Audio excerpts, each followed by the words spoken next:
Fèlix Millet i Jordi Montull han oblidat per uns minuts la seva llibertat per tornar a comparèixer davant del jutge.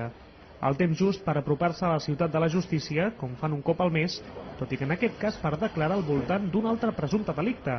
La Fiscalia els ha presentat una querella per tràfic d'influències i apropiació indeguda en relació amb l'operació urbanística per construir un hotel de luxe al costat del Palau de la Música i per la qual pretenien cobrar 3,6 milions d'euros. Per aquest cas, la jutgessa també ha citat a declarar com a testimoni, entre d'altres, el conseller d'Economia, Antoni Castells, que hauria donat vistiplau a la requalificació dels edificis on s'havia d'ubicar l'hotel. De fet, aquesta mateixa setmana, el cas Palau i el conseller Castells han tingut molt protagonisme a la comissió d'investigació que ha iniciat el Parlament de Catalunya. Convergència i Unió va demanar que s'inclogués l'hotel del Palau entre els temes a tractar i que comparegués Antoni Castells, i el tripartit ho va vetar. Fins i tot el cap de l'oficina antifrau, David Martínez Madero, va criticar una comissió massa encarada a investigar l'oposició i no pas el govern.